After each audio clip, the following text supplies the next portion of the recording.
Guys, welcome back to my channel. और आज की वीडियो आप लोगों के कमेंट पर ही है।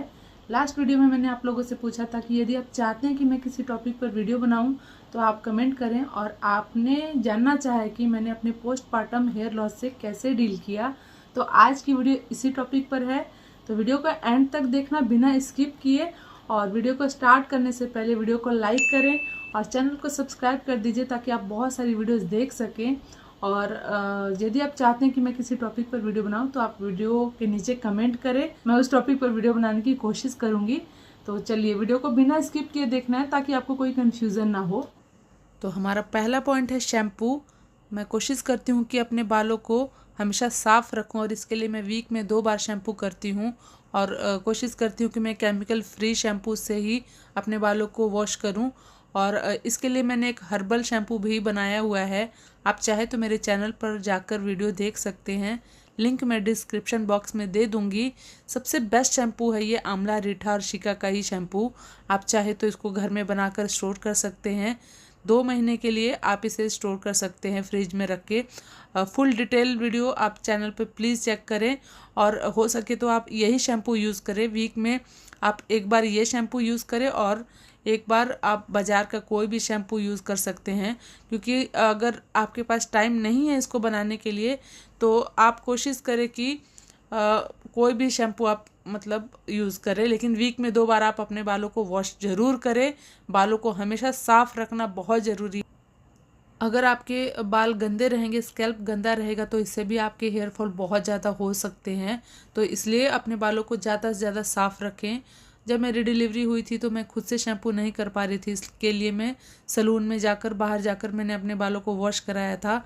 तो अगर आपके पास भी टाइम नहीं है हेयर को वॉश करने के लिए, या फिर आप इस हालत में नहीं हैं कि आप अपने हेयर को खुद से वॉश कर सके, तो आप भी पार्लर में जाकर अपने हेयर को वॉश करा सकते हैं। लेकिन आप अपने बालों को साफ़ ज़रूर रखें। इसके बाद बारी आती है ऑयलिंग की। तो मैं वीक में 2 बार ऑयलिंग ज़रूर करती हूँ। बिना ऑयलिंग के मैंने कभी भी शैम्पू नहीं किया है, मेरा रिकॉर्ड है। और ये भी रीज़न है जिससे मेरे हेयर फॉल को बहुत जल्दी से मैं कंट्रोल कर लेती हूँ।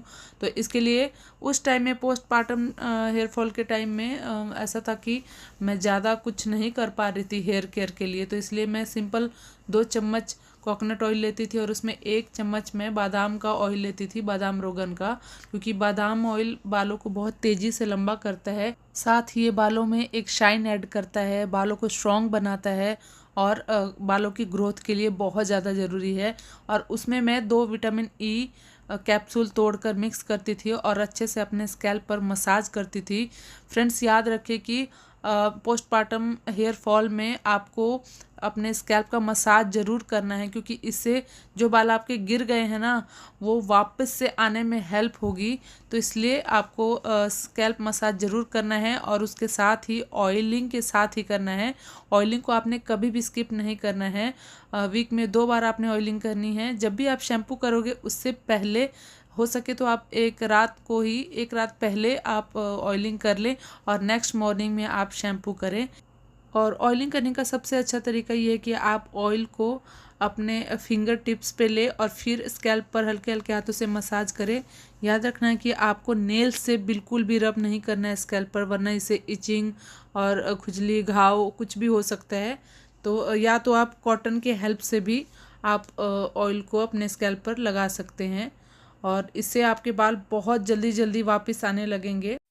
और साथ ही फ्रेंड्स, इस बात का ध्यान रखें कि आप जब भी कॉम्बिंग करें तो चौड़े मुंह वाले कंघी से ही आप अपने बालों को कॉम्ब करें, बारीक कंघी यूज़ नहीं करें, और अपने कंघी को हमेशा साफ़ सुथरा रखें। नेक्स्ट है हमारा हेयर मास्क। तो फ्रेंड्स, वीक में आपको एक बार हेयर मास्क अप्लाई ज़रूर करना है। आप कोई भी हेयर मास्क अप्लाई कर सकते हैं जो भी आपको इजी लगे, क्योंकि डिलीवरी के टाइम में ऐसा होता है कि हम कोई भी हेयर मास्क बनाने में हमें बहुत आलस आता है, क्योंकि टाइम भी लगता है ऑफ कोर्स। तो कोई भी इजी रेमेडी, आपको जो भी हेयर मास्क पता हो वो आप लगा सकते हैं। यहाँ पे मैं आपको सजेशन देना चाहूँगी कि थोड़ा सा कर्ड को आप मिक्स करके अच्छे से, अगर चाहे तो उसमें थोड़ा सा बादाम का तेल भी डाल सकते हैं, और उसको अच्छे से अपने हेयर पर अप्लाई करो, और आधे घंटे के बाद अपने हेयर को वॉश कर लो। आप चाहे तो शैम्पू से भी उसको वॉश कर सकते हैं, और चाहे तो सिंपल पानी से भी उसको वॉश कर सकते हैं। तो हेयर मास्क लगाने से आपके बाल बेजान नहीं होंगे, दो मुँहे नहीं होंगे और बीच से टूटेंगे नहीं। बालों पर हेयर मास्क लगाना कभी भी स्किप नहीं करती हूँ। और अगर मुझे ज़्यादा टाइम नहीं होता है तो सिंपली मैं एलोवेरा जेल में थोड़ा सा कोकोनट ऑयल और 2 विटामिन ई की जो गोली होती है कैप्सूल, उसको मैं तोड़कर मिक्स करती हूँ अच्छे से और उसको मैं अपने हेयर पर अप्लाई करती हूँ और 1 घंटे बाद अपने बालों को वॉश कर लेती हूँ। आप चाहे तो ऐसे भी कर सकते हैं। और इसके बाद है नेक्स्ट है, हमें अपने बालों को टाइट नहीं बांधना है और ना ही कोई जूड़ा बनाना है, क्योंकि इससे भी हमारे बाल बहुत झड़ते हैं, जड़ से उखड़ना शुरू हो जाते हैं। यदि आपके बाल बीच से अगर टूटेंगे तो उसका उपाय है कि बाल फिर भी लंबे हो जाएंगे, लेकिन अगर आपके बाल जड़ से ही निकलने लगेंगे तो उसका कोई सोल्यूशन नहीं है। इसलिए आपको चाहिए कि आप अपने बालों को टाइट नहीं बांधे, जूड़ा नहीं करें और कोशिश करें लूज चोटी बनाएं। और जब भी आप रात को सोते हैं तब आप अपने हेयर को ज़्यादा टाइट बांध के ना सोए, कोशिश करें कि लूज़ चोटी बनाए। मैं हमेशा अपने बालों में 2 चोटी बना कर रखती हूँ और वो भी लूज़ बना के रखती हूँ। घर में भी मैं बहुत लूज़ चोटी बना के रखती हूँ, क्योंकि इस टाइम पे, डिलीवरी के टाइम पे हमारे बाल बहुत ज़्यादा कमज़ोर होते हैं, इसलिए इसको खींचना नहीं चाहिए। और इस समय फ्रेंड्स कभी भी अपने हेयर में कोई भी स्टाइल ना करो, जैसे कि आप ड्रायर या ज़्यादा हीट ना यूज़ करें। अपने बालों को ज़्यादा कलर से भी बचा के रखें। नेक्स्ट है हमारा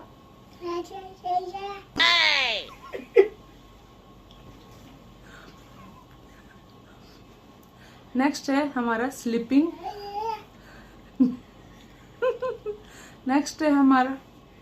नेक्स्ट है हमारा स्लीपिंग टाइम। तो कोशिश करना है कि 6 से 7 घंटे की नींद जरूर लें। वैसे तो ये इम्पॉसिबल है, क्योंकि जब हमारा बेबी होता है छोटा तो नींद पूरी नहीं होती है, क्योंकि कभी भी वो उठकर रोना शुरू हो जाते हैं। मेरे टाइम में ऐसा था कि जब भी मुझे पोस्टपार्टम हेयर लॉस होना शुरू हुआ था तो मेरा बेबी 2-3 महीने का था और उस वक्त बहुत प्रॉब्लम होती थी, क्योंकि नया नया सब कुछ था, बेबी को भी संभालना बहुत मुश्किल होता था। तो मैं ऐसा करती थी कि जब बेबी सोता था मैं उसके साथ ही सोती थी, जब वो उठता था तो उसके साथ उठती थी और ऐसे करके मैं अपने नींद को पूरा करती थी। तो नींद पूरा बहुत ज़रूरी है होना। अगर आपकी नींद पूरी नहीं होगी तो इससे भी आपका जो हेयर फॉल है वो बहुत होने लगेगा, क्योंकि जब आप सोओगे नहीं तो आपको भूख नहीं लगेगी और भूख नहीं लगेगी तो आप खाना नहीं खा पाओगे और इससे आपकी डाइट पूरी नहीं होगी। बॉडी में विटामिन्स, मिनरल सबकी कमी हो जाएगी, जिससे हेयर फॉल बहुत तेज़ी से होने लगेगा। तो कोशिश करें कि आप अच्छी नींद लें। नेक्स्ट है स्ट्रेस फ्री रहना। तो आप कोशिश करें कि आप स्ट्रेस फ्री रहें। स्ट्रेस फ्री रहना या फिर मेंटल हेल्थ बहुत ज़्यादा ज़रूरी होता है। पोस्टपार्टम हेयर फॉल के टाइम में आपको हेल्प करता है कि आपके बालों को गिरने से बचाए, क्योंकि ज़्यादा से ज़्यादा जब आप स्ट्रेस लेते हो तो आपके बाल गिरने लग जाते हैं। तो मैं ज़्यादा से ज़्यादा जो मुझे पसंद होता था मैं वही काम करती थी। बेबी के साथ टाइम स्पेंड करना या म्यूज़िक सुनना, जब भी मुझे जैसे कुकिंग करना, ये सब मैं फॉलो करती थी। तो आप भी अपने हॉबीज़ को फॉलो करें, जो भी आपको पसंद है। जब बेबी आपका सोता है तो उस वक्त आप उस अपने हॉबी को फॉलो करें। आपको याद रखना है कि जो हमारा हेयर लॉस है, पोस्टपार्टम हेयर लॉस है, ये एक हार्मोनल चेंजेस की वजह से है जो हमारे बॉडी में होता है प्रेगनेंसी के टाइम में। जैसे ये नॉर्मल होगा हमारे बाल वापस से ग्रो होना शुरू हो जाएंगे और जैसे बाल आपके जो निकल चुके हैं उसको ज़्यादा से ज़्यादा 1 साल लगेगा वापस आने में, तो आपको ज़्यादा टेंशन नहीं लेनी है। पर कई लोगों का ऐसा है कि 1 साल के बाद भी नहीं आता है तो ज़्यादा टेंशन हो ही जाती है। तो उसके लिए आपको ज़रूरी है कुछ खास बातों का ध्यान रखना, जैसे मैं पार्ट 2 अभी बता रही हूँ।